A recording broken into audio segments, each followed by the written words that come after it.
Okay, we'll get started. So good evening and welcome to the New Canaan Library.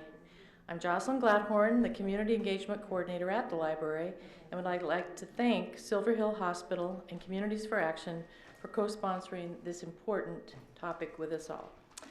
We're very pleased to have this distinguished panel prepared to speak and share their knowledge on alcohol and the facts about binge drinking and to view this powerful documentary. We're hopeful that this evening will further educate you and help you manage your health and well-being in a mindful way.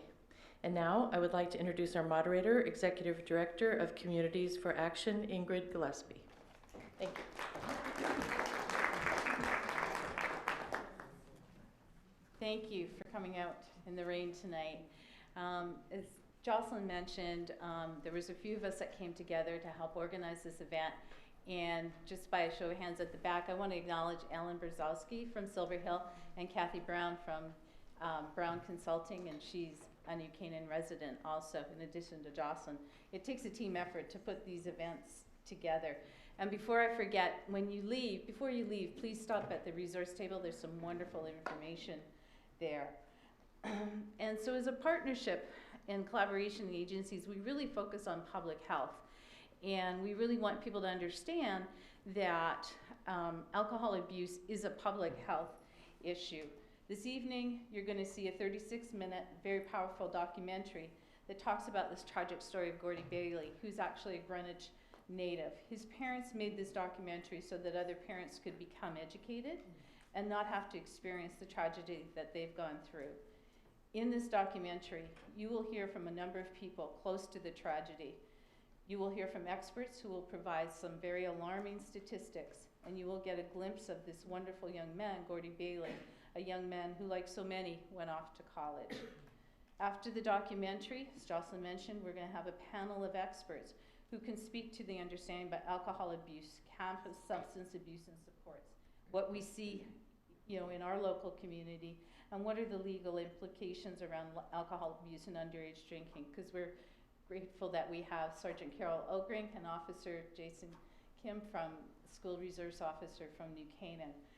But most important, we want a lot of this evening dedicated for opportunities for discussion. So without any further ado, we're going to show this film and then have a panel and have some great discussions. So thank you again. The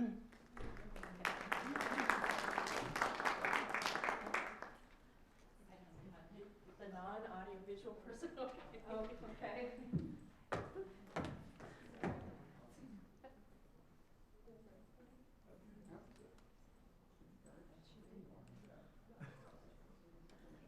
Yes, I'll get the lights.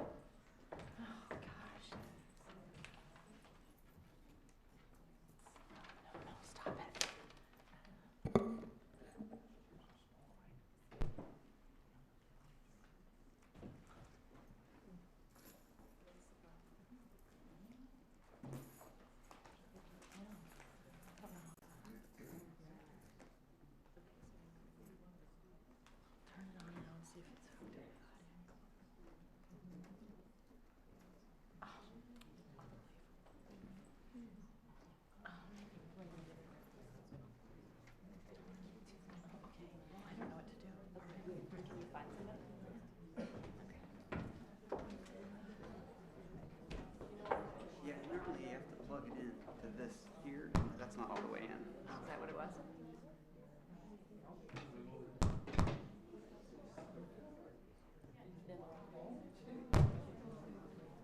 Yeah.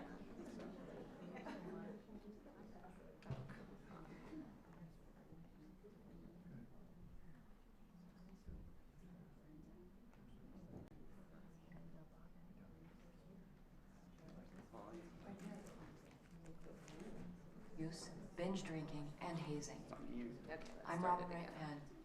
I'm an actress as well as a parent of 2 teenagers.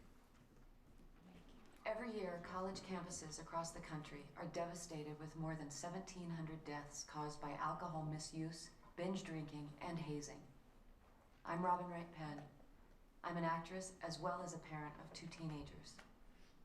My children are a few years from entering college, but my concern for them is real and justified.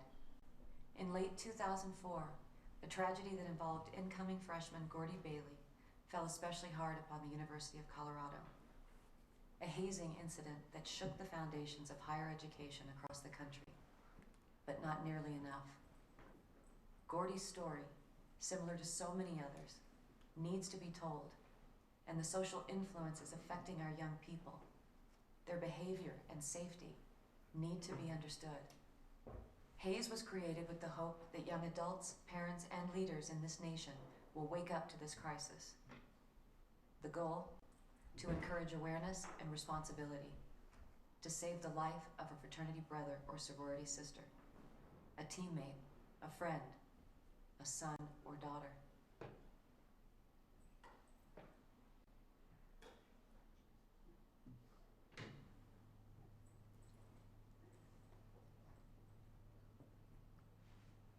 One of the hardest things for me in thinking about Gordy is how easily it could have been avoided.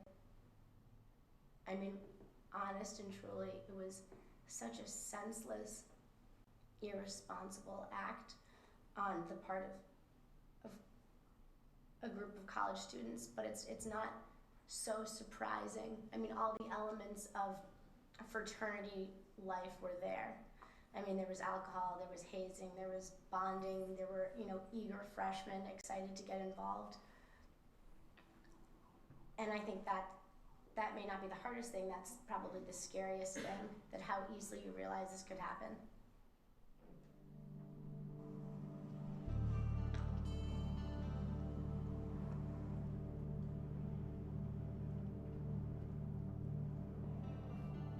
My name is Jason Blumen.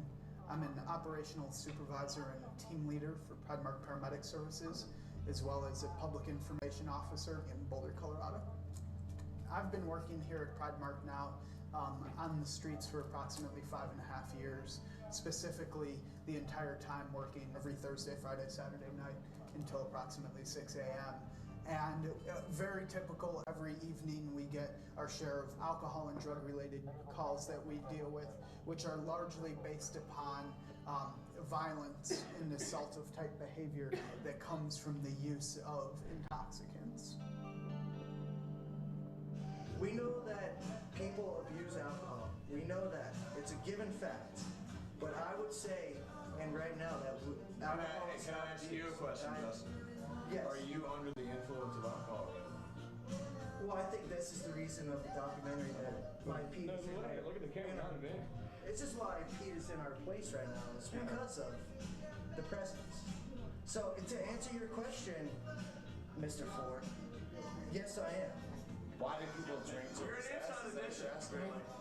You're gonna be here when Greta Van Susteren. We have 2 to 3 days a week where we can, so we do. Boy, I've seen everything as minor as cuts and lacerations to patients not breathing.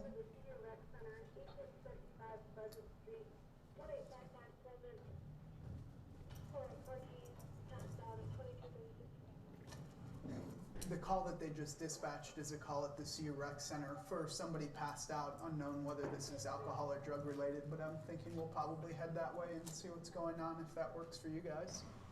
How much? Chris, it's okay. Was it all beer or liquor or what? Liquor. Okay.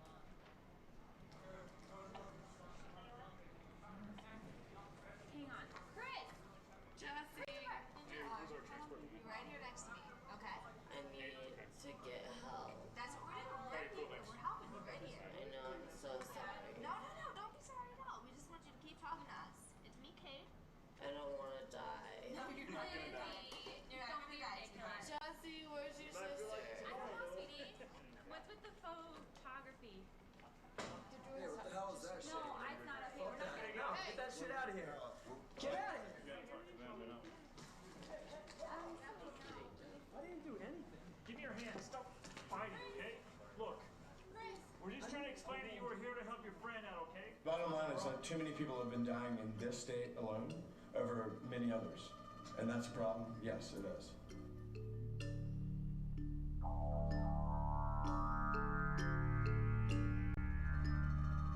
So alcohol is a substance that really has profound effects on virtually every organ system in the body. There's no question about it that, if we could somehow eliminate alcohol altogether in our society, we'd see crime drop tremendously. We'd see a lot of our problems drop. There's the cortex of the brain, the higher part of the brain, controls your thinking, your judgment. Clearly that is affected by alcohol. Then there's the part of the brain in the back of your skull, the cerebellum, which controls coordination. So we talk about the difficulties of drinking and driving. It's because your coordination is off. Or someone has trouble walking. Again, it's the effect of alcohol in the cerebellum. Then there's the effect of alcohol on the brainstem, the lower part of the brain, which is the most primitive part of the brain in the sense that it goes back to our ancestors evolutionarily. But the issue is that the brainstem controls all those automatic functions that we don't even think about. The heart, the lungs, the kidneys, the gastrointestinal system, all of them can be affected by alcohol poisoning. And in the end, your heart rate and other parts of the cardiovascular system are affected in a way that you literally can just die from those effects of alcohol directly without even invoking complications like vomiting and aspirating contents into the windpipe. 911, where's your emergency? Hey, I need to get a... Hello? Hello?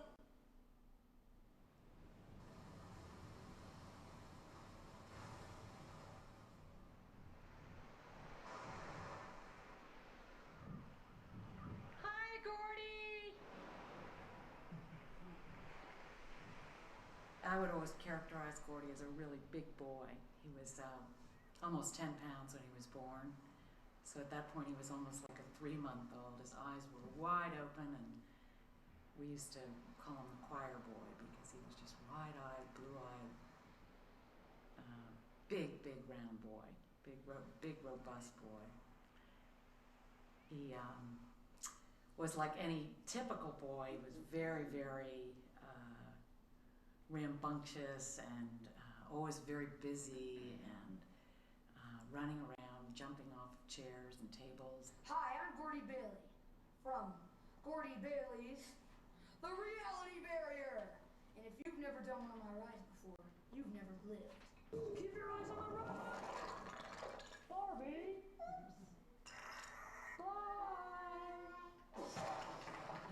At a very early age, he would take out our video camera, and he would be doing movies involving the entire family. Something terrible happened. Ta-da! Trying to reshoot some movie he'd seen. Yeah, girl says that there's a monster. How big? Whatever he took on, he would sort of study it, learn it, and try to make himself be the best at it. Actually, Gord, that music makes a lot more sense than I thought it would at this stage. He played the guitar, he was an actor, he was a star athlete. He was a great student. It just, he didn't have to play that academic card.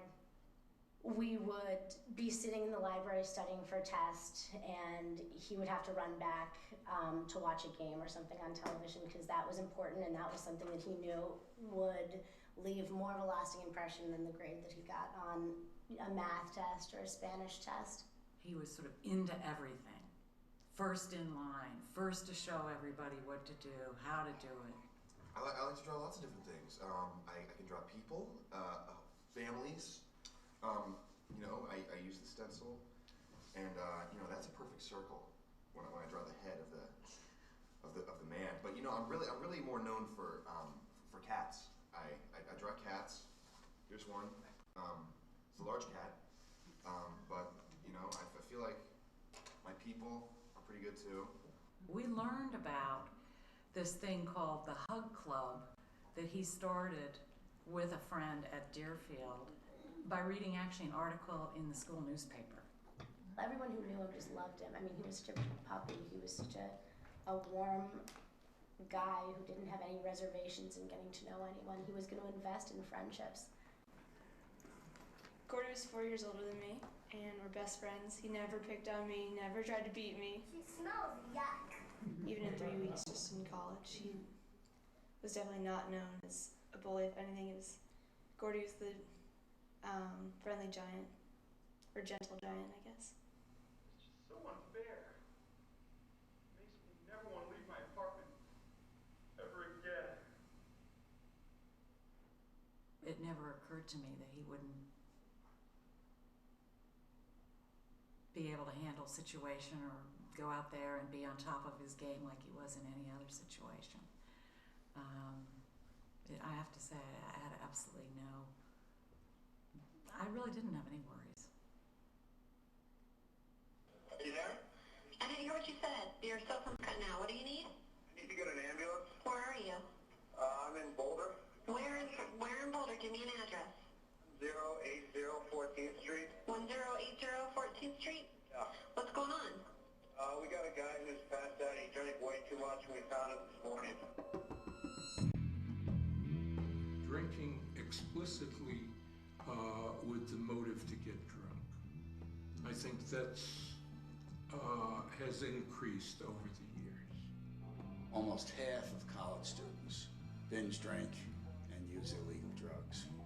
22% of America's college students meet the medical criteria, the medical diagnostic criteria for alcohol or drug abuse or addiction, which means we have a major public health problem on our nation's campuses.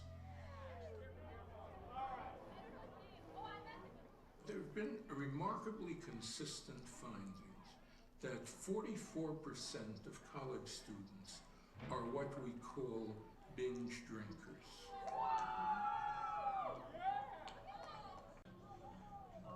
People who are 17, 18, 19, and 20, they basically think of themselves as immortal. You know, it's a wonderful part of that stage of our lives that we all go through. And I think that's been true probably going back to ancient times. And it's just that the opportunities to do things that put yourself at risk may be a little greater today, a little easier to access than they once were.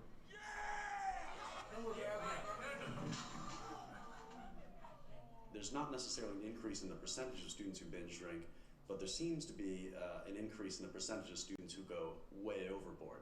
The number of students who binge drink dangerously, where we're talking not about Henry Wexler's 4 or 5 drinks at a sitting, but rather 10 or 15 or more drinks at a sitting, that number has increased significantly.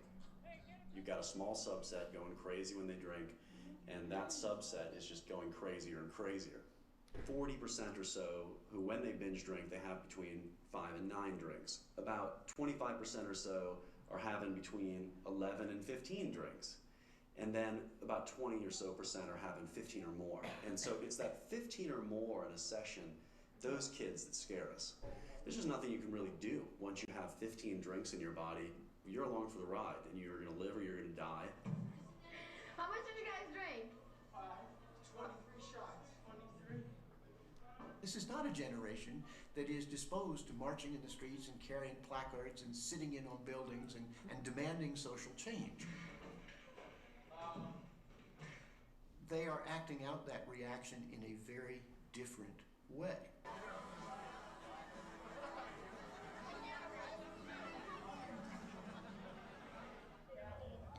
My feeling is that most college students aren't drinking with one another, as an adult pattern might be typical, but they're actually drinking against one another. They're playing drinking games, and drinking games are not things that promote moderation. They're things that promote extremes, and so it's only natural to assume that if one is playing a drinking game, they're going to see how far they can push it. If you ask any college student what pre-gaming is, they all know. It's where you sit in a room or some off-campus party before you go to an organized social event and you do shots or you drink some sort of alcohol with the express purpose of getting a buzz on before you walk out the door. I think some of the most frightening statistics that I've seen really are about blackouts, because the presence of a blackout indicates to you that the brain is having difficulty with even basic tasks. It's drinking to the point where you can't remember what happened. It's drinking to the point where you escape from whatever reality you're trying to escape from. When you're intoxicated enough to black out, you're probably not making good decisions either, because the brain areas that are involved in decision making are going to be messed up as well. And I'll even hear it among college women who will say things in focus groups to us like, you know, if I have sex while I'm drunk, I'm not given a bad reputation. But if I have sex sober with more than one partner, I get the reputation as being a slut. And those are amazing things that they're associating drinking and getting drunk with absolving themselves from responsibility. Rates of sexual assault are just off the charts. I mean, there are different estimates, but by 25% of females will be sexually assaulted before they leave college. 1 in 20 will be raped before they leave college. These are just frightening numbers. If it weren't for the consequences, there wouldn't be a big deal about drinking. But the reality is that while it's fun for students when things go well, there are a lot of consequences that come from drinking at a young age.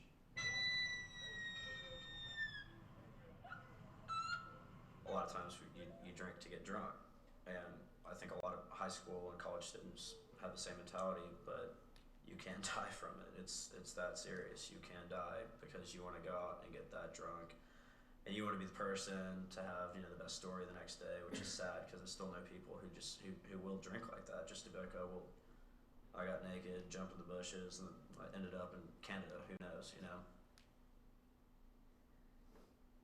Is he breathing? I don't know. He's not waking up. How do you know he was drinking? I got back last night and a bunch of them were all drinking. Friday morning, 9 o'clock, I was working out of Boulder, and we were called to what initially, and often with the original dispatch information, it's not clear. And so it first came in as this may be alcohol poisoning, and then it comes in unconscious, unresponsive, but maybe not breathing. Is he blue or cold? No, he's not very cold. He doesn't look blue. So you can't tell if he's breathing or not? It doesn't look like it. You don't think what? It doesn't look like what? It doesn't look like he's breathing very much at all. At all, or not very much? Doesn't look like it at all. Do you see his chest rising? Well, he's lying on his chest. Okay, can you turn him over on his back? Hang on. He's a big guy. Like how big? 230 pounds. Okay. I don't know if I can roll him over. I was at lunch and my cell phone kept ringing, and it just, I would look and I wouldn't even answer it because it wasn't either a number I recognized, and I was sort of at a table and didn't want to, but it just kept ringing. And when I finally answered it, it was someone from Michael's office, and I could kind of tell it was strange because there was sort of this panic. And as soon as we get to the foyer, there is a police officer coming out. The police officer says, it doesn't look good, or I think he's dead, or things are bad, something along those lines. We're directed into a library, is what they call it, although it had no books. Some empty couches, and this kid face down on the floor. And you do this long enough, a lot of times you don't need to get close to somebody to realize that person's dead. Wow, this guy's almost stuck to the floor. Rigor mortis had started to set in. He's not breathing very well. He has some vomit on his face. There's no pulse. And it was clear that there's nothing we could do for this kid at this point.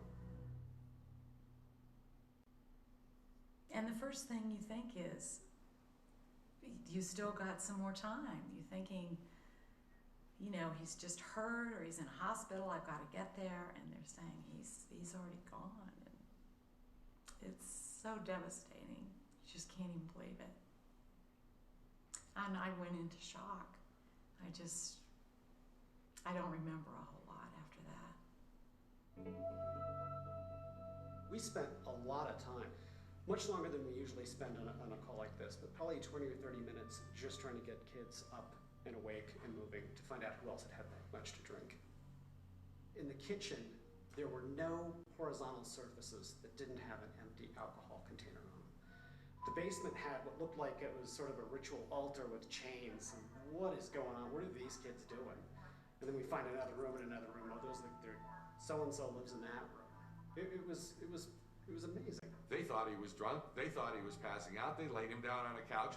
They checked on him. They did all the stuff that you're supposed to do to be good fraternity brothers when you got a guy who passes out, except they drew all over with magic markers, which is also part of the culture. You think he's gonna wake up in the morning and be like, oh, what did I do? I should not have drank that much. Like, look at me. How am I gonna get this Sharpie off? Like, kind of a joke sort of thing. You don't think he's gonna pass away and then, you know, that's your last memory of your friend is coloring him in or writing penis on his face.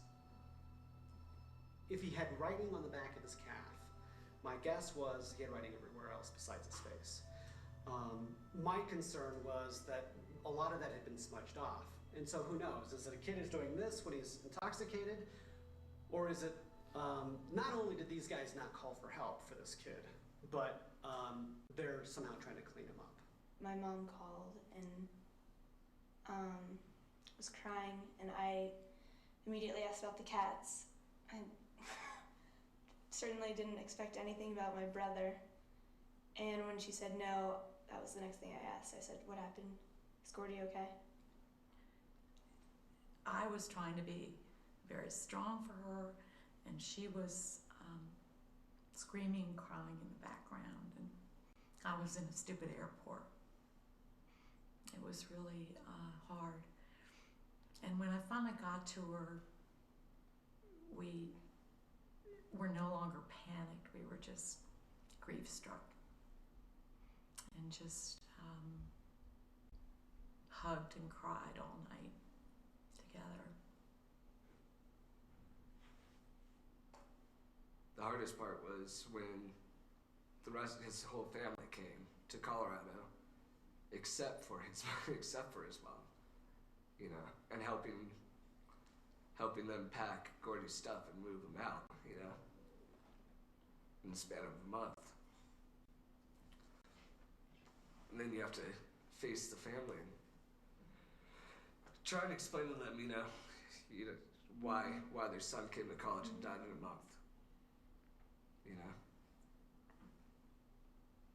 Matt isn't where I can spend a lot of time. My job from the day Gordy died on was to be a good mother to Lily, not fall apart, not lose it, not have her remember the day she lost her mother. We all like shared memories and stuff. Kind of tried to tell them that, you know, their nephew, their son, their cousin didn't just die in vain, that sort of a thing, you know. So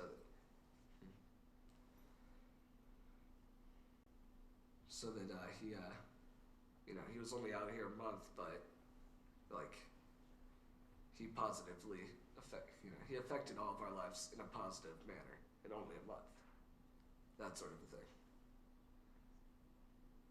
Still gets you to today. A little bit. I haven't had this direct of a conversation with anybody in a while about it, so it's brings back some memories, that sort of a thing. Sure. Chi Psi fraternity killed one of their pledges. There's a more politically correct way of saying that, but the reality is the Chi Psi's killed one of their pledges. It wasn't the alcohol that killed him. He was hazed to death. Well, nobody made him drink. Nobody held a gun to his head. They didn't tie him to the ground and use a hose and force the alcohol down his throat. He did it voluntarily. Well, yes and no. There's a psychological reality that takes place, and it has to do with the power relationship between people who have lots of power and people who don't have any. Hazing is a process based on a tradition used by groups to maintain a pecking order or for discipline. The activities end up being humiliating, demeaning, degrading, physically harmful, and psychologically harmful. It's done in all sorts of employment settings, it's done in high schools, it's done in colleges, but the most significant events that result in the severe injury and death tend to be in college settings. hazing is a head game. We want to stress you out. We want to prove that you can take it. So it's the psychology of hazing that really drives the perpetrators to do it and the victims to accept it, because they have to prove that they can take it and they're going to be better human beings for tolerating it. If you were to go around a campus with some sort of problem detector that got louder as you get closer to the center of the problem, it would probably go crazy in fraternity houses.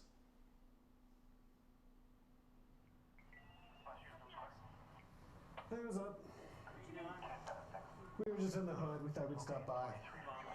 Oh, he probably is going to need to go then. Yep. Do you want me to call or? Okay. There you go. Hold on. Just relax. I told him we yep. What's your name? 401. Tom? Tom, you're not doing so good tonight, are you? 6 drinks in 10 minutes? Doesn't that seem like a lot to you? It does to me. Here, why don't you roll over this way? Okay. You really don't know how much this infiltrates our culture until you start paying attention to the topic. Oof. You sure it's only 6 drinks? And if you were to put Google alert on alcohol poisoning or hazing or binge drinking, you would be amazed, because you'll get 40 or 50 a day. And you'll see when deaths occur, and you'll see how it's impacting families on a daily basis. You know, a lot of times when you get to college, there are kids who first get there, they're freshmen. They don't really know how to handle it. They're in an environment that's totally new. Most people don't go to boarding school, so they're not used to being away from their parents. So it's kind of, they kind of get a little nuts. Every year on America's college campuses, 700,000 kids are injured as a result of alcohol abuse, and 1,700 kids die as a result of alcohol abuse. 400 plus deaths related to alcohol alone, alcohol poisoning. 11% of people had unwanted sexual contact. 1% had rapes reported or unreported. Assaults, 11%. Scrapes with the legal system, somewhere between 16 and 23%. At Dartmouth, which is an undergraduate population of 4,400 students, they were averaging, when I was doing my research on this, 200 hospitalizations a year. Middlebury College, 2,300 undergraduates, pretty, quiet little campus in most respects. 100 students a year were going to the medical center for alcohol detox. At Little Hamilton College, there were 7 in one weekend. Alcohol is an anesthetic, and so there are people who will hurt themselves pretty severely and not know it almost, because the alcohol is such a potent painkiller. And so falls off of roofs, we do that commonly. Sexual assaults are common, assaults are very common, falls are very common, just because drunk people stumble. It was a bizarre experience to see that happening, and to see other students kind of viewing it as, if not routine, at least something that wasn't so horrific that they could deal with it. Oh, no, you're not.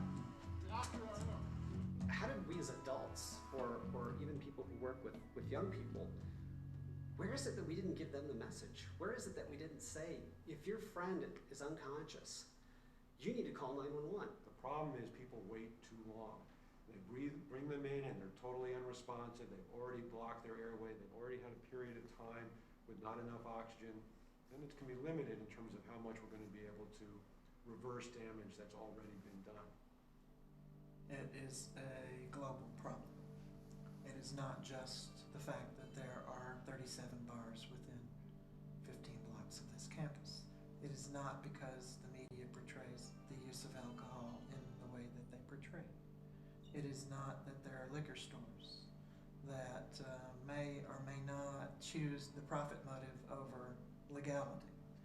It is not that parents don't want to be responsible. It's that they don't have the knowledge to be responsible. It is a learning process. It's a part of life in college, a very specialized part, where you go away from your family and you are now personally responsible for your actions and the consequences of your actions. What we have learned in the last 2.5 years could fill a book. We were ignorant. We think what we know now could save a life. certainly we feel guilt, and it's every parent's responsibility to be part of that education in any way. That's a natural parenting instinct, not to let your child go out in the world without the proper background. And I think we acknowledged that in the very beginning, that we played a role here in not providing a proper education, and that's why we want parents to learn from our tragedy. Everybody thinks it's not going to happen to them. We were in that crowd. It wouldn't happen to us. Definitely the hardest part is to think of him on that couch for hours with nobody helping him. And the thing that makes me mad is that he was found on the floor, face down. And somebody could have called for help, and this wouldn't have happened. The need for cultural change, that message that kind of reaches beyond just my own memories of Gordy. It's, it's for other people, because,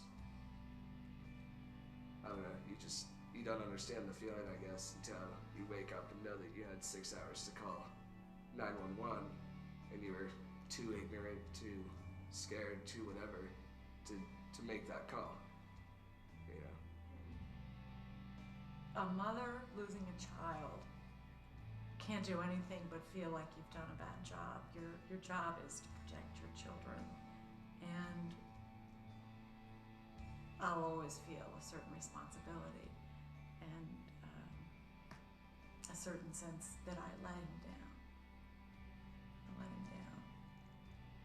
The hours that he sat and needed help is really hard to live with.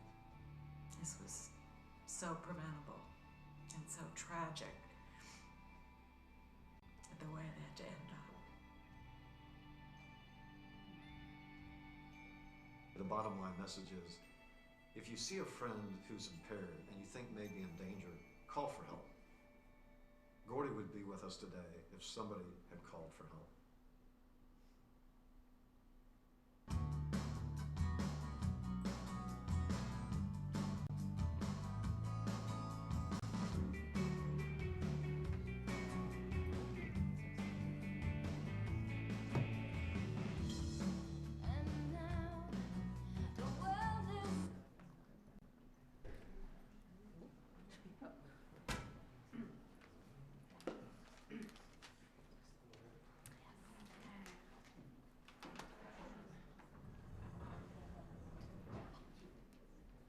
Panelists are getting ready. I just wanted to say that there's a few of us in the room that have seen this film a number of times, and it truly doesn't get easier with us, because I think a lot of us go around and we talk about statistics, and what this film gives us is a face to those statistics, and we're very grateful to Gordy's family for making this film.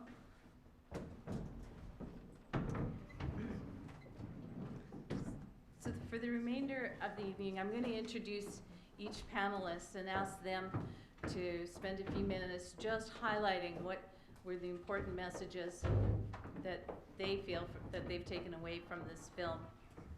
Oh, everybody's got their, okay, great.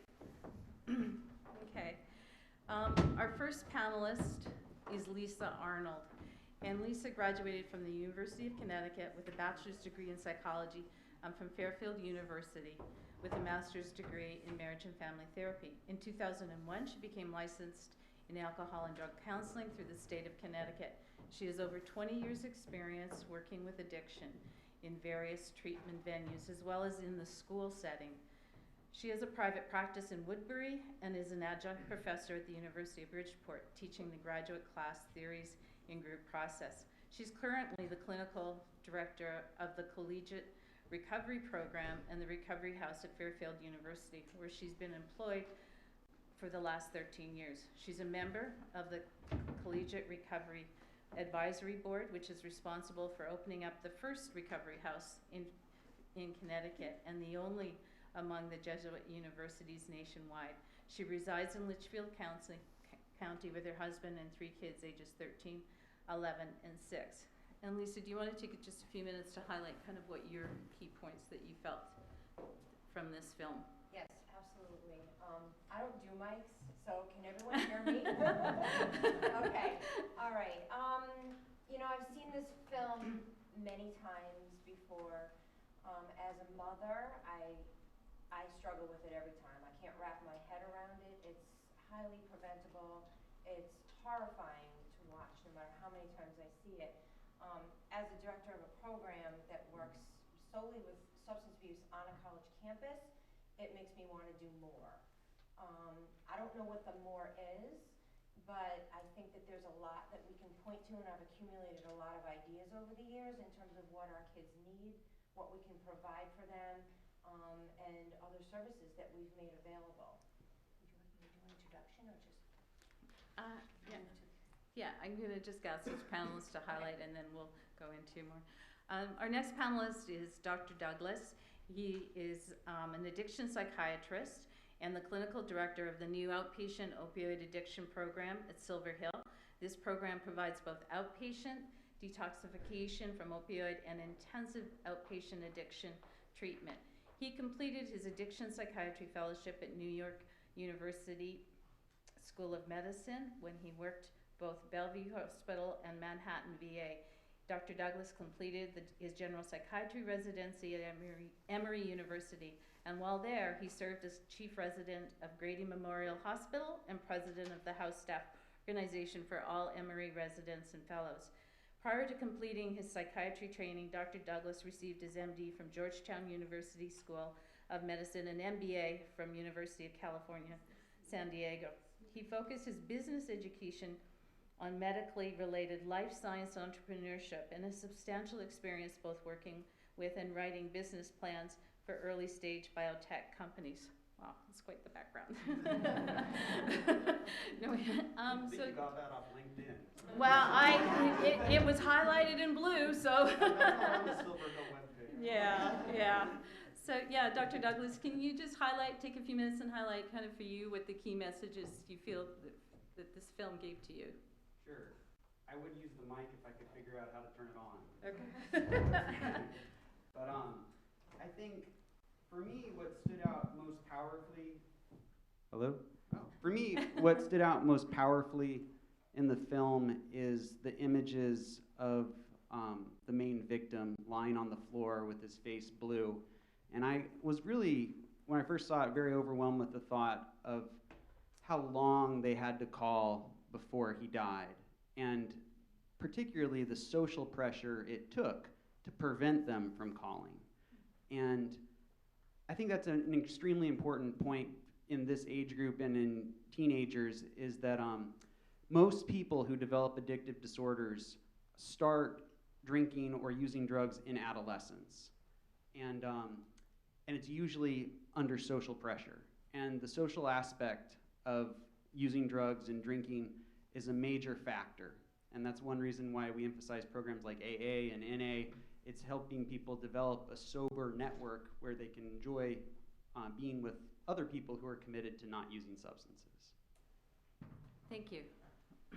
And next, I actually work a lot with the next two people. So we have Sergeant Carol Ogrank from Canaan Police Department.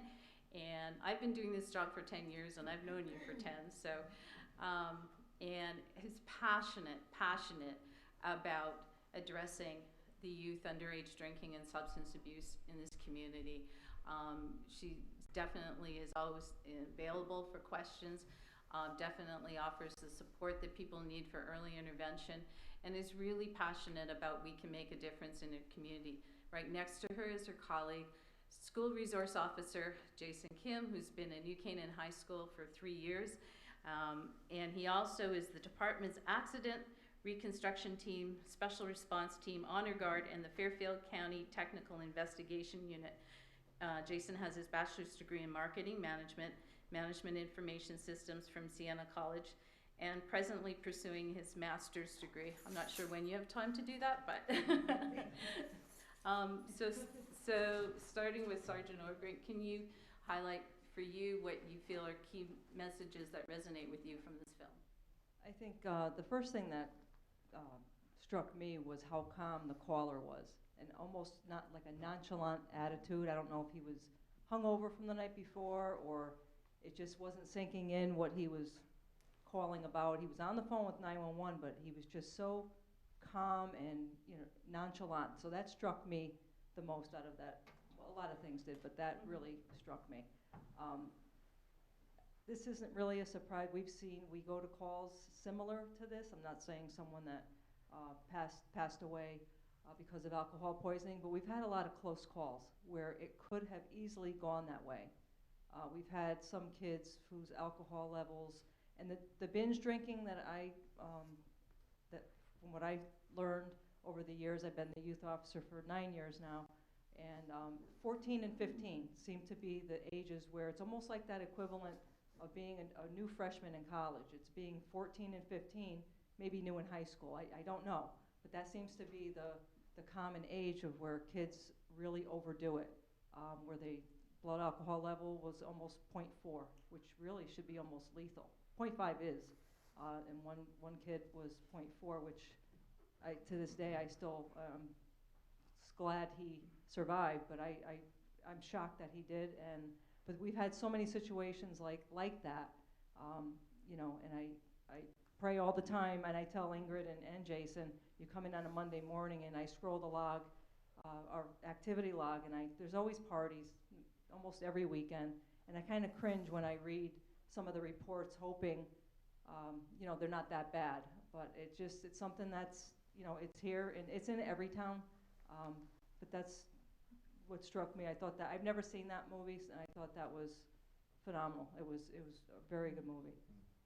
Thanks, Carol. What struck me the most with that video or the movie was how this kid was this perfect kid, and how did this happen to him?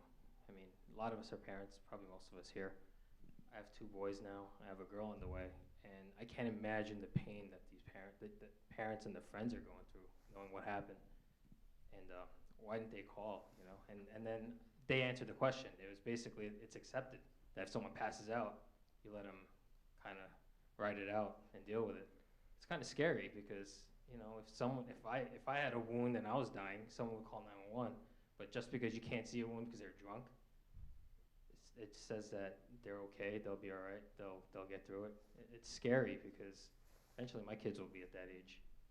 And whoever went to college, we've all been there. It's basically, it's a culture that accepts this behavior, and it's almost like you feel like you have to fit in by doing these risky behaviors. And it's really scary because I've been out for, 10 years now, dating myself, but it seems like it's getting worse. It's not getting any better. And there are a lot more other drugs out there too, so it really is scary, and it is a problem. Thank you. Thank you. Lou said we want to really have this evening for discussion, questions, and comments. Before we move into that, is there any kind of final comments before we start the discussion that anybody wants to add? Lisa? The only other thing I'd like to add before we have panel questions is that I think I was asked to be on this panel because for the past 14 years I have worked with students with every documented drug and alcohol related offense on the campus of Fairfield University. And I think to answer some questions about why they call or why they don't call is there's a gamut of reasons for that. There's a combination of things going on. Sometimes other students are too drunk to realize that their peers are beyond the limit. Other times they fear negative consequences. We have a program at Fairfield that's called Medical Amnesty, and we have these blue buttons around campus, and some people carry them on their person. I carry one myself. I can tell you how quickly DPS comes, the Department of Public Safety. If you accidentally press the button, they are right there. So I'm sure that if you press it on purpose, they get there fairly quickly. And there's no judgment made.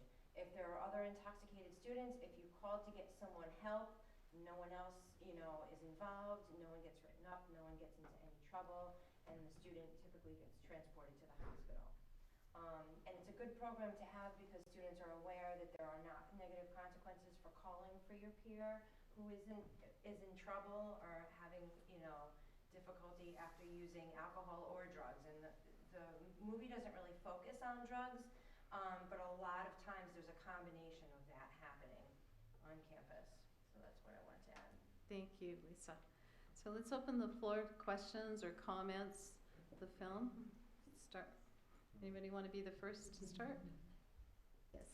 So a lot of the kids are. Can you probably have to raise your voice a bit unless we will give you the mic. Yeah. There we go. You're welcome. Since a lot of the children or kids are 18 and above when they go to college, if they have an incident, are you allowed to communicate with the parents so it could be addressed above and beyond what the college would offer? Yes. Typically, if the student is even over the age of 18, they sign something coming into the school that says their parents are privy to information related to drug and alcohol infractions. Oftentimes, I'll get calls from parents, I'm very concerned about my son or daughter, did you talk to them? And so there is open line of communication. The Dean of Students office sends home a letter, albeit it's a form letter that says your son or daughter was documented for an incident on campus. And if they want more specifics, they are certainly welcome to call the school and have a discussion or even partake in the meeting because the student has to sit for a conduct board or whatever the incident might be. Okay, there was another question there. Yeah, I just simply wanted to know I just wanted to know if one went to gordyfoundation.org, is the film available online? You have to get. Fee. Pardon me? For a fee. Yeah, for a fee. Yeah, it's not free, but yes, you can Yes, definitely. thank you. Yeah. And there's two versions. There's a very long version and there's a 36-minute version, which is what we showed. Other kind of questions or comments? What resonated with you about the film? Yes. In what age should we start, showing this kind of movies to the kids? Because we talk about it. We start talking about drugs and alcohol and the abuses, but how about? I think when you see something like that, it causes a very big impact. Mm-hmm. And I don't know if you should do it like when they are, because you said 14, 15, they start drinking. So if it's too early to to show them this kind of thing, or? I have a thought on that. So I think it's not so much a matter of what age would you show them this film, because this film could be effective at a variety of different ages, but I think what's more important is that parents encourage and set a clear message for their children to not drink or use drugs in their childhood or adolescence. And if they start down that path, I think a movie like this would be helpful. But I say that expectation because many people do not set that expectation with their children, but this disease of addiction starts in adolescence. I'd be curious what the crowd has, if you guys have any thoughts on that, because that's sometimes a difficult thing for people to accept, of setting a clear expectation to not use alcohol or drugs in childhood or adolescence. Joyce? Here I go. I'm Joyce. Jumping in. I'm Joyce Smith and that's okay, we got it. And Matthew Maddox and I run the RAM Council at New Canaan High School. We've got 80 kids, and we're very into the clear message of no use. They all pledge to be substance-free, so we're very grateful for that. So I have so many things to say, but I'll be quick.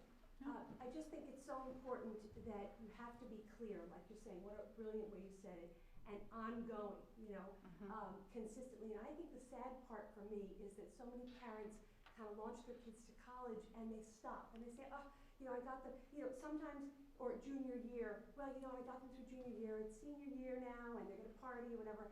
And I think that's so sad because they could blow it, they could form an addiction someday, but especially the college years, parents seem to stop, and I used to work at SUNY Purchase for 4 years, I was a counselor there, substance abuse, they stop intervening, and I think and I have 2 boys, one at Fordham and Holy Cross, and had to continue, and thankfully they don't drink, but we kept at it, my husband and I, straight through till the end. I've got one graduating, so we can't give up, and we have to start early and consistently do it, ongoing. So, and just what you said, Dr. Douglas, right? A clear message, that it's clear so the kids know where you stand. I think what really struck me, and I've seen it a couple of times, Hayes, is how the ambulance man, that's a nice term. Yes, thank you, Matthew. Ambulance man works, Joyce, it's okay. It's all right. He said that it was such the norm for the other kids, that they weren't that, here's a kid lying in the stretcher, and it was like, okay, another day, another drunk kid's being, oh, he got carded tonight, And that was so sad to me, that it's because, so we are fighting at the high school to change the norm. And Human Services, Jackie's here, where's Jackie? Right there. And the police, we've all formed the Canaan Coalition. I used to run it for 7 years, and they've restarted again. Jackie's head of it. And we're so grateful because we're coming together as a community because we don't want him, poor Gordy, God bless him, but we don't want another kid to die. So, sorry, I'm done now. No, that's good. I think, because that is one of the challenges. I've been in New Canaan, working in New Canaan for about 10 years, and I think that's one of the things that on those kind of one-on-one conversations that parents approach a lot of us is about that they feel helpless to change that norm of what's happening. And yet I think RAM Council, you've now at about 80 kids, 80 kids who genuinely do not drink or take other drugs, and they were looking for that opportunity, and the parents who these kids are thrilled. And it's your average everyday student, so it is possible, like you say, with that clear messaging. And we always say talk early, talk often. There's so many opportunities to have age appropriate discussions with your kids. So yes. I was wondering, the way parents and kids, the kids, at least mine, don't really look at me as that they don't think I know what I'm doing or what I'm saying. Yeah. Oh, that was good. Yes. Back in the Yes. day. Yeah. Exactly. Yeah. What do you know? So right. So I'm Yeah. wondering if there's like peer groups where, because they'll maybe listen to some of their peers that are trained to probably deal with potential problems. Yeah. Like that. Jason, you want to speak sort of what's at New Canaan High School in terms of peer groups? Or I know Ed Milton is also from Teen Talk, and feel free to speak up to that question too. But Jason, peer-to-peer opportunities in the school? Well, there are a ton of clubs at the high school, and also there's other enforcement methods at the high school. If you're an athlete, basically if you're caught anywhere near a party or anywhere there's substance, you'll get suspended from this team, and that school is enforcing that. And we do have a part in that, because otherwise they wouldn't get the information that they need to follow through with the law.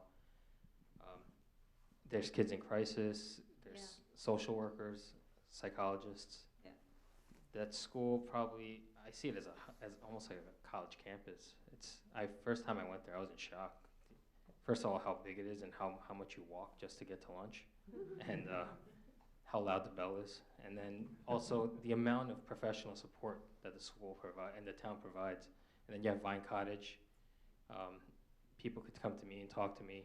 I mean, whatever they tell me is confidential unless, mandated report or stuff. But for the most part, this town and the school provides a ton of resources. It's just that, how do we reach the people that need them? Because everyone here basically know where the resources are, and they're here because they care. We're the other, 1,000 other parents that should be here. And I think that's the biggest barricade we have now. Because everyone here, you care. You want the best for your kids. I'm not saying people out there don't care, but I mean, they do have busy lives. But how do we reach the people that aren't here or didn't see this video? Yeah. How much alcohol and drug abuse, or how much do you see now that there's police officers in the schools? When I actually went to Saks Middle School, and in 7th grade, I remember I just moved to New Canaan, and they were passing around, kids were bringing alcohol to school in Tupperware, drinking it in the school, smoking pot, smoking hash, all 7th grade. 8th grade, and then going forward, and then high school, I went to New Canaan High School. Same thing, drinking out of the orange juice containers, whatever. Now I've heard, my kids aren't in high school yet, but now I've heard that the kids are bringing the booze in the water bottles in school.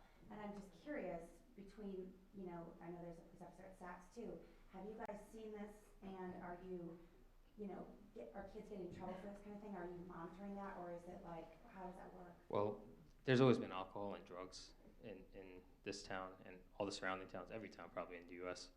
But for the most part, there's two parallel paths. So there's a police path, and then there's the school disciplinary path. A lot of the stuff that don't involve crimes, schools take care of that, and they'll get suspended or they'll get repercussions for what they did. Obviously, if there's a crime that's broken or severe, they will refer that to us.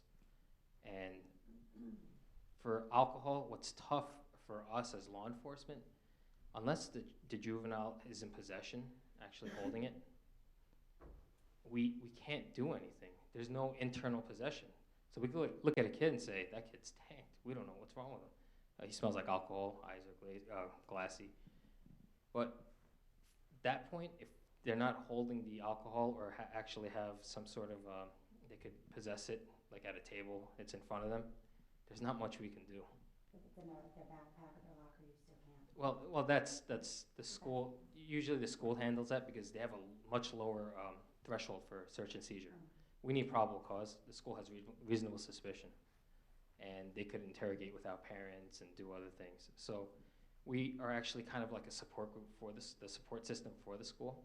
So we work together. Obviously, we're not there to arrest everyone, but that's not what we're there for. We're trying to keep the kids safe and kind of be there in case they need us as a resource. That's why we're called resource officers. We're not there to set up radar and arrest everyone and make the kids hate us, because the patrol does a great job of doing that. But so that's what it is. We're trying to just basically show that we're human too, and we do care, and that we're there to try to guide the student or whoever's in trouble through the system without too much intervention. Okay. Thank you, Jason. Okay, Kathy? So the most powerful people in the room are the parents. It's not really the police or the school or the teachers. I'm a parent of 4 kids who went through the New Canaan school system, and my youngest is just getting ready to graduate from college. I think seeing this film, obviously it was horrible, but, and I'm building on what Joyce said, that's the norm. That's the norm at college, and that's just a reality for parents to know and for kids to know. Somebody said it in the movie, kids drink to get drunk. They're not drinking to, have a glass of wine with a meal or anything. So that's what's happening. In our own home, and it's happening, kids come home from college and they continue it. And parents do still have power.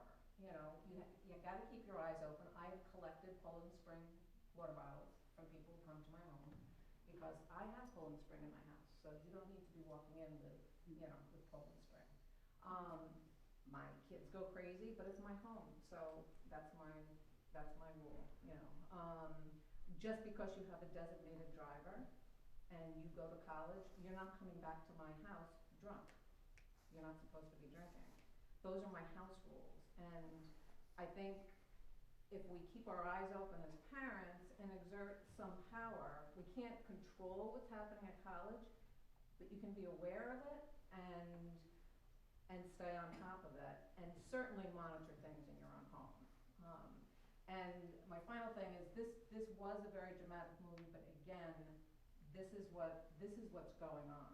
So it's not just the call because something's, you want to prevent that from happening, in the first place. So it's my parent soapbox. Thank you, Kathy. Question? I was just going to say, I'm the director of an adolescent substance abuse program through the Child and Family Guidance Center up in Bridgeport. And we serve Greenwich on up to Monroe. We do have a group in Bridgeport, and we're hoping to develop one down in Norwalk. But definitely we try to work with the parents and help them to see that, you're their greatest role model. So if you're drinking and, abusing alcohol, the kids are going to pick up on that. And again, whatever your values are, it's going to be a window. It doesn't mean but if you say it's okay, then it could open a window. So know where your kids are, know who they hang out with. Don't let them drive. Be there if they are drunk, you'll pick them up. and just be open and have, you know, the window of time is, early high school, I think is a big time, and a lot of challenges happen to adolescents. Transition to college, definitely. But things like having family rituals like dinners and try to spend time with kids, because I see the kids in our program, a lot of times the parents have written them off, you know, and these kids are in foster care. I mean, it's atrocious, some of the things. But, you know, we have honest conversations with the kids about, you know, what they think works, and kids tonight were saying, yeah, the rules don't work, I just don't listen to them. So we talked to them about, well, that is a choice, you know. It's not like your parents are not trying to give you rules, but be there for your kids and keep the dialogue open. That's all I can say. So I really appreciate your comments, and I just wanted to piggyback on it too, about and kind of addressing your question earlier too about what do I tell my kids. And I think what's very important is maintaining an open communication dialogue. So it's very tempting to want to become overly strict and overly punitive with your children. And that's not always going to work, being like really raising the bar and saying, look, if you do this in my home, I'm going to beat the hell out of you. But you want your children to feel comfortable sharing with you. And you also want to be very mindful of not just what you tell your children, but what you model for them. So like an example would be like telling your child not to smoke, but then having them light your cigarette for you. So, or telling your child not to drink, but you have a glass of wine every night with dinner. So they're going to pick up on this message of it not being dangerous if it's something you tell them not to do, but you're involving them in it being done in your home. Thank you. Yes.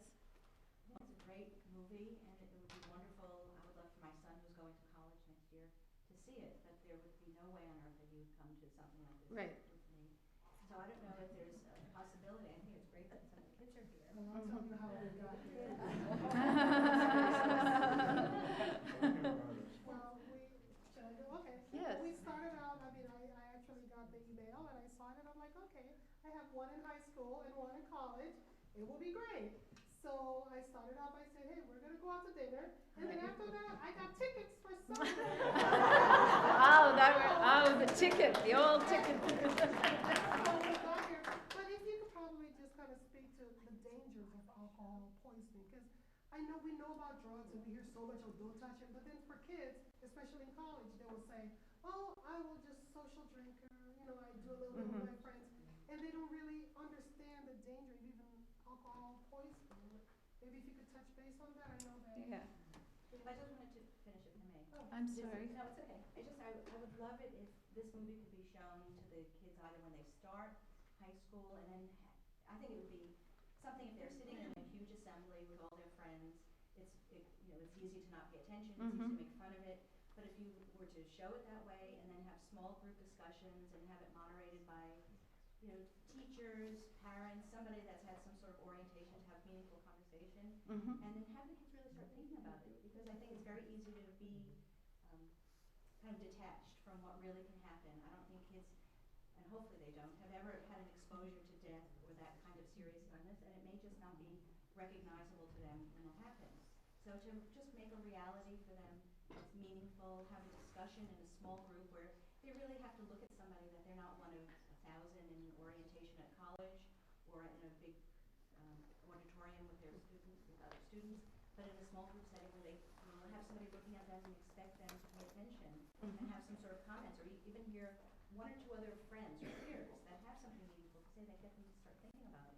Because unless they see this and have some sort of reality, it's going to unfortunately have to be these kind of things that happen that are a buzz in the college. And I hope my son never is exposed or participates in anything like this. No, definitely. We'll follow up with that, because there's a number of people that work in the school system, and maybe Renee, because I know the power of parents requesting that is huge. And I think that speaks to your point about the peer-to-peer and having certainly that influence. So put your name after and be able to follow up. So speaking about alcohol poisoning, I know that Lisa and Dr. Douglas certainly can speak to that. Lisa?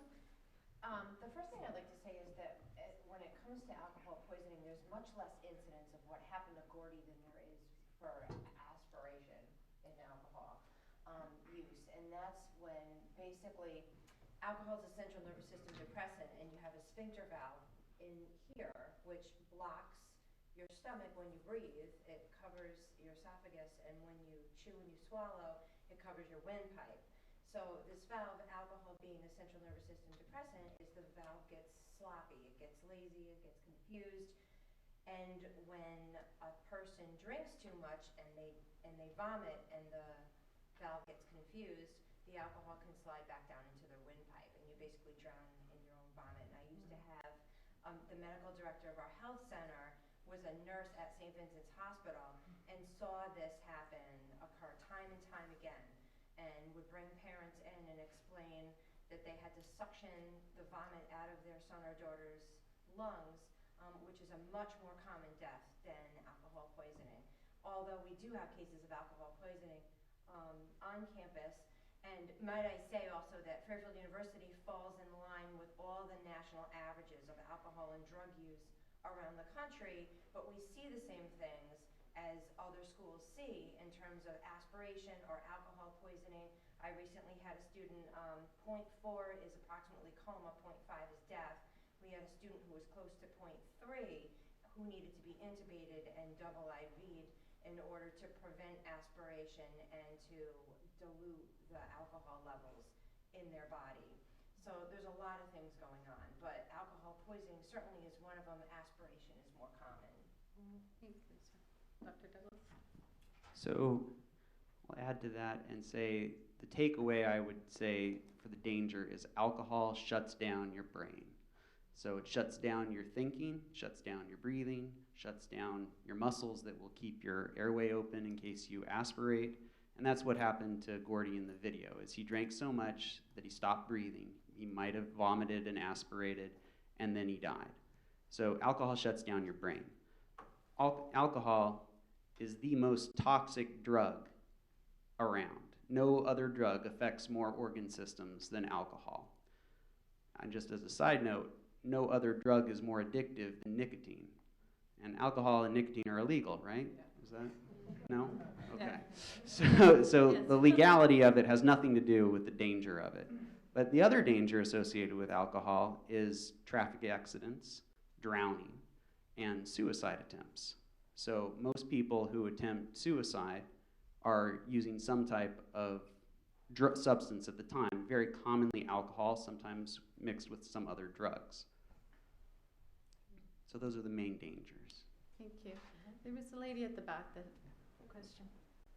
When there's daily drinking in the home, do you find that the students are big drinkers or non-drinkers? That can go either way. And it's interesting to have a conversation, though, and I think part of the takeaway message is you can't talk to your students in an authentic, sincere way with a martini in your hand. I have students who come into my office after being written up for drug and alcohol-related offenses, appalled that they have to be in my office because there's a sense of entitlement that I did this at home, I'm served in restaurants, people understand that when I'm with my parents, you know, there's some sort of legal loophole to all of this. And when they're caught on campus doing something that's risky, their minds kind of blankets over the fact that it was dangerous. It's just that they've always been able to do that before. So it can go two ways, and this is not going to be helpful in that sense, but when you have a family who treats alcohol in such a casual way that students get to school and they have that attitude, then that's what I'm working with on the other end of the continuum, are parents who have cut off all alcohol and drugs and allow absolutely nothing in their homes, to the point that they get to school and they're off to the races because they've never gotten to do anything or experiment or try or even have conversations about this. So they get to school and they kind of let loose. So I've seen it go either way. Thank you. Matthew? Thanks, Ingrid. First, I want to thank Ingrid, and I want to thank Silver Hill for showing the film tonight. I want to thank our panelists. Thank you. To your question earlier, you're a mother of adolescents, I assume. Okay. To the college. So you know what happens, right, and Ingrid and everybody here who are professionals and people who volunteer and work in the field, that we tend to wring our hands a lot. Right? We wring our hands and we rub our heads, and I've got a lot to rub up here. and we come away from these types of events disturbed and with a certain degree of anguish. So to your question, just to reiterate, we do have some really, really strong organizations in town involving young people. Right? So Jackie DeLuey is here. Her name's already been mentioned. Jackie is an electric personality. She runs the Youth Adult Partnership Board in New Canaan. She's got some students at New Canaan High School whom she meets with once a month, and I think more frequently, and some great kids in her group who your children might want to meet with. We have, Megan Downer does the leadership training, which is a pretty long program that it's actually curriculum that she runs in the spring every year, and she always has some great students involved in that. We have Jay Kirshner at Grace Church, who runs a big youth group. We have the Ram Council. We've got 80 kids in our group, and we also have kids that, frankly, we have kids who are not members of any group who go to parties and they don't drink and they don't smoke and they don't do drugs, and there are other kids who are observing that, and there are other kids who are making the choice after observing a sober kid, and they're making the choice, I guess I can do it too. I don't have to do drugs, okay? Ingrid, we're going to be trying to run a assembly next year showing Hayes at the high school for the Okay. Oh, good to know. Thanks. The Council's going to be doing that. Great. And then the other question, I kind of an observation and a question I have for the panelists. Aside from talking to teens, 13, 14-year-old, maybe a threshold of 10 or 11, right? When for some of the early experimentation with alcohol and weed, maybe some other drugs now. But aren't there opportunities even at an earlier age? I mean, can't we talk to our kids at an even earlier age if we're paying attention to what's on TV, if we're paying attention to what we see in an ad? Aren't there ways to talk to even a younger child and say, hey, there is something that we don't do in our family? Can you all talk to that? I can cite an example sort of I work with as young as kindergarten, and we did this little exercise with these kids. We had a poster board, and we gave them little pictures of products, whether it's bleach, household cleaning, and we said, okay, we want you to put on the side of the board what's good for your body and what's not good for your body. And they all lined up, and I thought, oh, wow, it's kindergarten, because they're all lining up very, obedient, and they put it up. But when it came to, we did prescription drugs with pill bottle, and many of them put it right in the middle. And I asked them why they put it there, and they said, well, if my mommy says I can take it, it's okay. That translates as a teenager, taking prescription drugs if prescribed by your doctor. So there's a real simple way of an early message, and we talked about from what's good for your body and not what's good for your body. As Matthew says, these kids by age 9, I can't remember the exact number of commercials that they're seeing, but you're competing with that. You're competing with all of the advertising. So you want them to hear that message from you, whether it's, hey, we just saw this commercial, what are your thoughts on that? Or I heard about this. But there's, at an early age, these kids at age 5 could tell me that if my mommy says it's okay, I can take it. And that, so they're getting that message from their parents at an early age, and it just translates. So that's one example of sort of talking very early. And I think that's the best way to do it, is that at that age, they're very concrete, and it hurts your body, and that's all that they really need to know. I have 2 boys who are middle school, and now the message is it hurts your game, because they're riddled with sports activities, so they know that that's going to affect their performance in a bad way. And drug and alcohol conversations are not limited so much to what you can do and what you can't do. I think the broader perspective of it is that they should feel welcome to talk about anything. And that's really hard for me to say as a parent too, because I can talk to these college kids, they'll come to me because I'm not their parent, and they're like, oh, you must be the coolest mom. No, it doesn't translate at home necessarily. But at the same time, it's really important to have these honest conversations, and when you hear your child say something that you might not want to hear, to listen, to really listen to them without judgment, without haste, without anger, and to really listen to what they're saying and understand that where they're coming from is probably a very developmentally appropriate place where they are. And that's how they're gonna continue having those conversations with you and be willing to talk to you, is when you don't react in anger, or, you know, they're going through some trying times and they're seeing things in this age population that's challenging to them all of the time. And I come from a very harm reduction perspective. A lot of times it's, you know, don't do this and don't do that. But I come from more of a place where kids are gonna try things. They're gonna do things whether or not we want them to. And so we have to be willing to have that conversation about, have you tried this? What was that like for you? And, you know, what was your experience? Was it a negative consequence associated with it? So that's kind of my perspective of things. Thank you. Anybody else want to respond? What if you do say, have you tried this and how did that make you feel? And then they tell you. Yeah. And then how do you react to that? Because you're not supposed to be angry. Right. It's going to depend on the situation. How do you tell them in a nice way not to do that? Yeah. It depends on the situation. I mean, there are so many different substances out there, and there are so many different things that kids are experimenting with that it might not even start at like the drug level. Like everyone in here probably has heard about the cinnamon challenge. Like where are these kids getting these ideas from? So you have to talk about health risks, and you have to talk about, you know, what those consequences are going to be. And for my kids, I think a lot of times it's going to affect your game. It's going to affect your academics. Not all kids respond in the same way to that. Some kids are like, you know, in a place where they don't feel like that's going to affect them the same way as my parent might be telling them. And I have another child who won't do a single thing if I tell him not to do. So all kids are going to be different in that respect too. Just as all kids are going to be different in what they're going to respond to and what they're going to experiment with. Dr. Douglas? Yeah, I really agree with Lisa on emphasizing communication, and I just wanted to add to that situation of, so you have great communication with your kids. What do you do if they share that they're using drugs?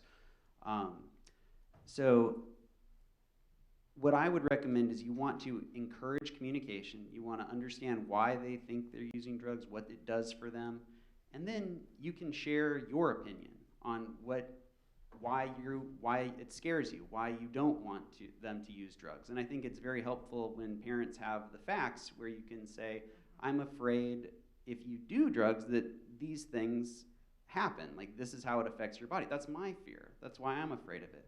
And if you feel overwhelmed with a child, don't feel like you have to do this by yourself.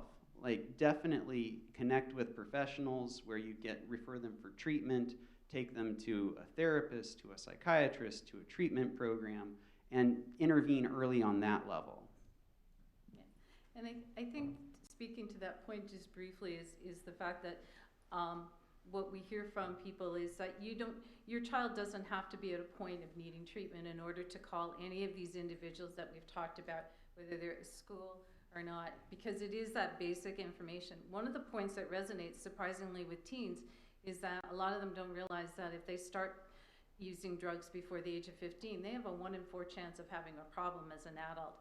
And we work with a group of teens in another community, and that's the main message that they said resonated, or as you know, the panelists have said, understanding the facts. So certainly any of the people that are in New Canaan here, you know, Jason or Carol, Dr. Douglas, people that we've listed here, and we'll make sure you get that information if you want.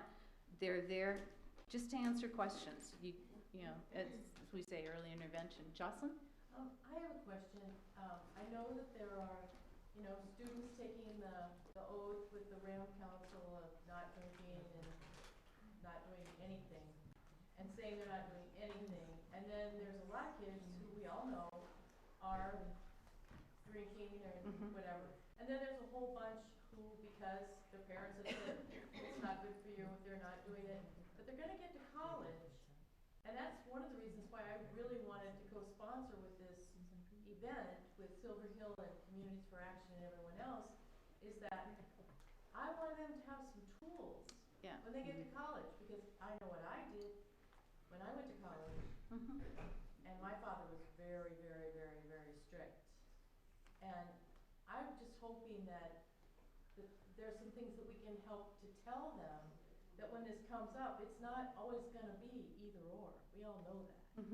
So let's, we're giving them Yeah. everything they need to go to college, so I was hoping we could get some, here's what you could do if this happens. Lisa, and I also want to, Ed, because I know at the high school level, if you want to speak to that too, because you deal. Well, one of the things that I think the town has embraced for a long time and other towns have copied is 40 assets.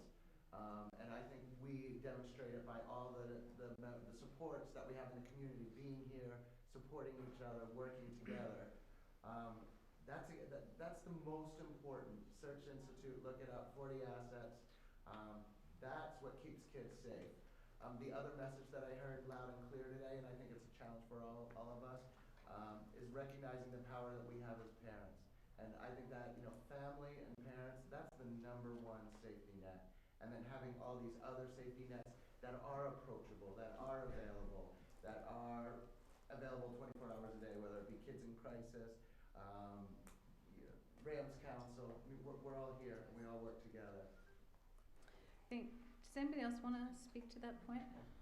I just want to add that as far as developing skills, that's one of the reasons why it's so important to encourage that message to not drink or use drugs during childhood or adolescence, because the longer a child does not use any substances, they're developing the skills. Not even consciously. They're learning how to cope with anxiety by playing sports or talking to their friends or talking to their parents, or they're finding other outlets for coping with life. But at the point where you start using drugs, that's where your development of skills stops. So that's kind of a non-direct way of encouraging that skill development. So by the time they reach college, it's not that all they do to enjoy life is get high.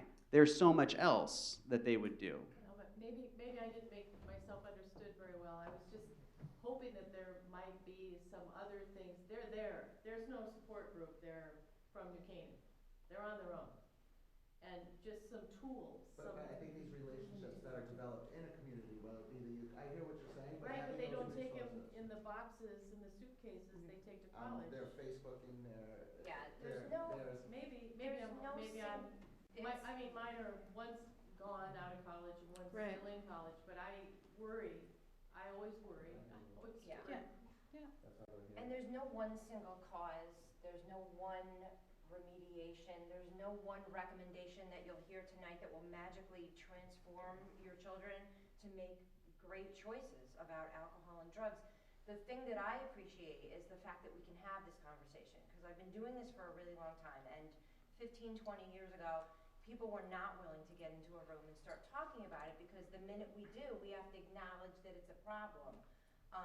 And so this is a start, and it's difficult because it's an unknown field in so many ways to navigate and to help our children. But I think definitely when you start using earlier in life, you developmentally stunt your growth to be able to develop those coping mechanisms.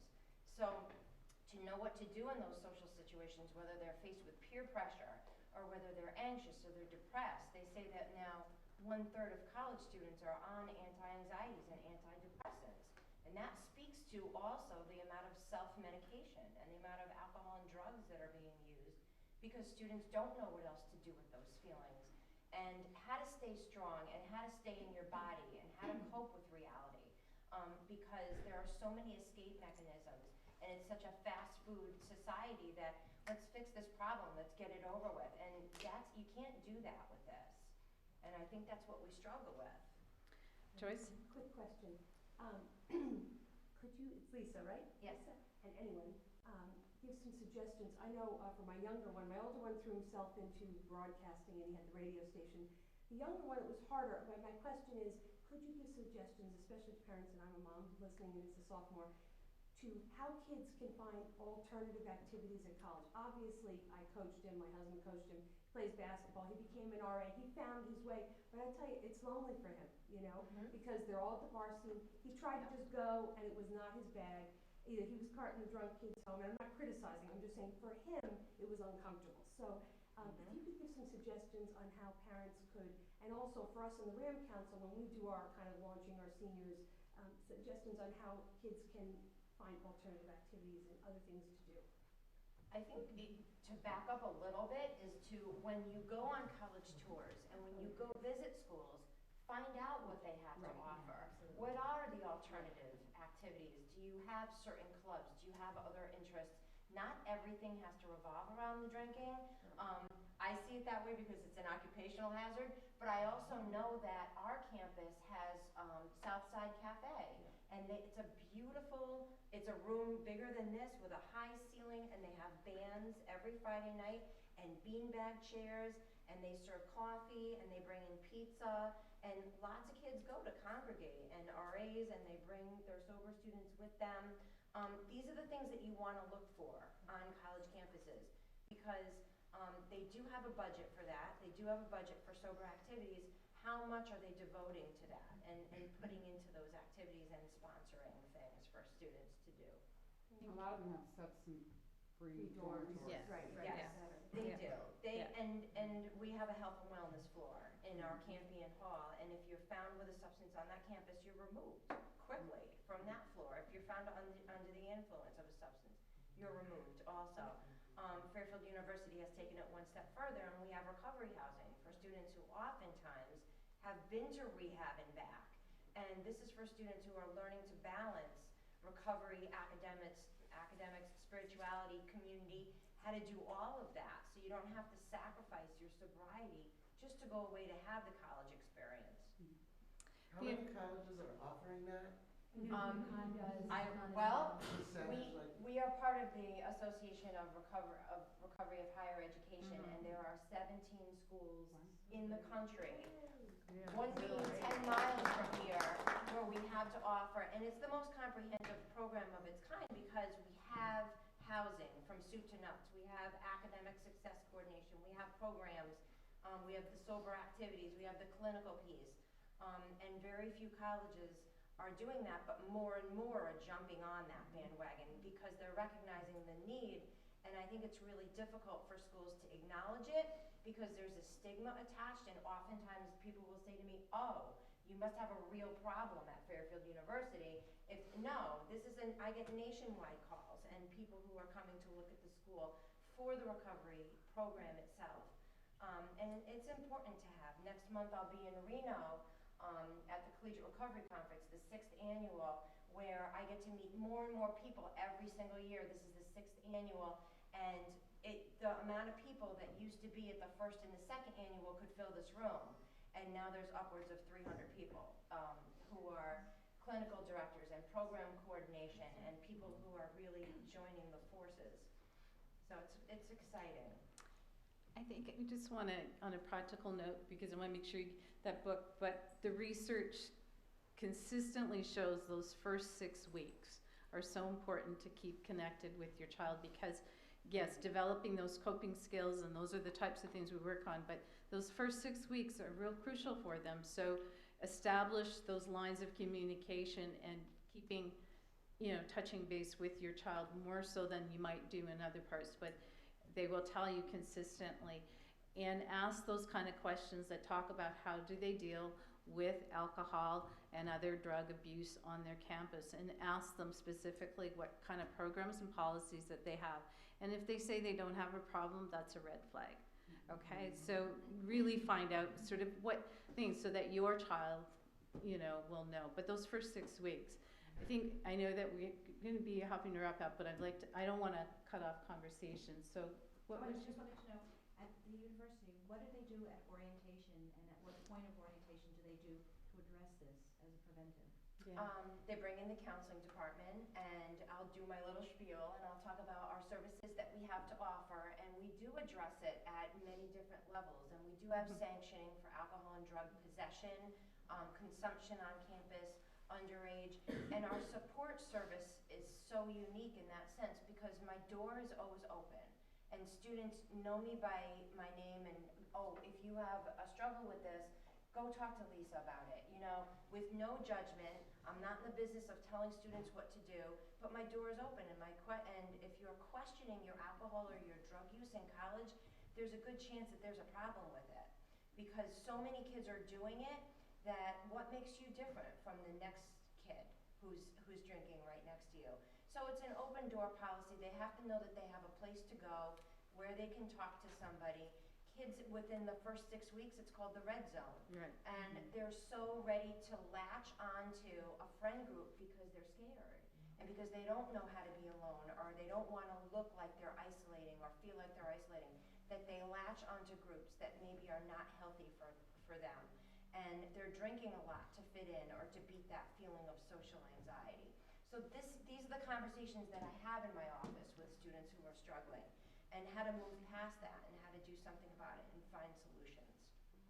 A lot of the schools also require the kids to do a 2-hour online kind of Alcohol training. EDU. Yeah, alcohol EDU. Yep.